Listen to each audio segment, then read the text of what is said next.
Hello friends, मैं advocate Wasim Ahmad एक बार फिर आपके साथ जुड़ा हूं और एक वेरी इंपॉर्टेंट जजमेंट एक डाइवोर्स के केस को लेकर ऑनरेबल सुप्रीम कोर्ट की आई है 13 अप्रैल 2026 को, जिसका केस टाइटल है धनंजय राठी वर्सेस रुचिका राठी।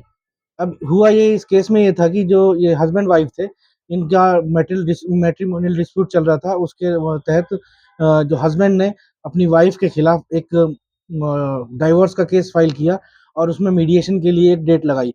तो मीडिएशन में जब दोनों पार्टी जाती हैं, हस्बैंड और वाइफ, दोनों पार्टी का एक फाइनल एलिमनी देने के ऊपर सेटलमेंट हो जाता है और उस सेटलमेंट के हिसाब से दोनों पार्टी म्यूचुअल कंसेंट में बोलते हैं कि हम ये म्यूचुअल कंसेंट में एक केस फाइल कर देंगे डाइवोर्स का, और जो ये वन साइडेड केस फाइल किया हुआ हस्बैंड ने डाइवोर्स का, उसको हम विड्रॉ करवा देंगे जो कोर्ट से। तो उसी हिसाब से जब वो मीडिएशन के पास जाते हैं तो हस्बैंड अपना जो डाइवोर्स का केस होता है वन साइडेड उसे विड्रॉ कर लेता है और म्यूचुअल कंसेंट में जो फाइनल एलिमनी होती है उसमें फाइल की जाती है और फर्स्ट मोशन की स्टेटमेंट रिकॉर्ड की जाती है कोर्ट के सामने। और उस कोर्ट में फर्स्ट मोशन की स्टेटमेंट के साथ जो एलिमनी डिसाइड हुई थी उसका हाफ अमाउंट फर्स्ट मोशन पे हस्बैंड वाइफ को पे कर देता है। अब सेकंड मोशन की स्टेटमेंट के लिए जब डेट आती है तो जो वाइफ है वो बैकआउट कर जाती है। तो इस ये केस पहुंचता है ऑनरेबल सुप्रीम कोर्ट के पास और ऑनरेबल सुप्रीम कोर्ट इसमें कहती है कि मीडिएशन में एक बार अगर कोई शर्तों पर, जिन शर्तों पर मीडिएशन हुआ है, तो उससे वाइफ या हस्बैंड कोई भी बैक नहीं कर सकता।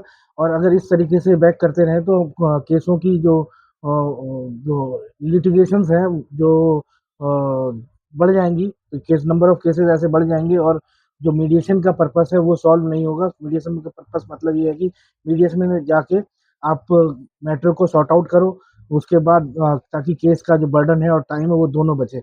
और ऐसे अगर कोर्ट में आकर, मीडिएशन में आकर पार्टीज बैकआउट करेंगी मीडिएशन के शर्तों को, तो इस तरीके से तो नुकसान हर तरीके से होगा।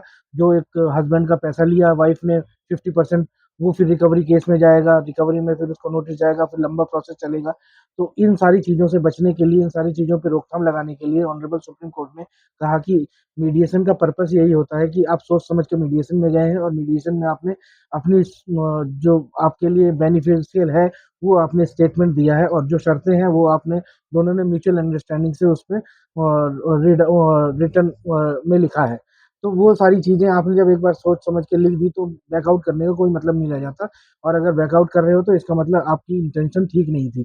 तो इन सारी चीज़ों को देखते हुए ऑनरेबल सुप्रीम कोर्ट ने उन दोनों हस्बैंड वाइफ का जो म्यूचुअल कंसेंट से वो डाइवोर्स का पिटीशन था उसको अलाउड करते हुए उनकी डाइवोर्स अलाउड की डिग्री पास करी और बताया कि जो इस तरीके से चाहे हस्बैंड हो या वाइफ अगर मीडिएशन में जाने के बाद बैकआउट करते हैं तो उसे नल एंड वाइड माना जाए।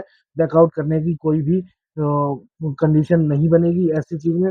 अगर आप एक बार कोर्ट की परमिशन से ही मीडिएशन में जाके वहाँ सारी चीजें सेट कर लेते हैं और फिर जब उसमें कोर्ट में उसके ऊपर डिग्री आनी होती है तब आप बैकआउट कर जाते हैं, तो ऐसा नहीं चलेगा।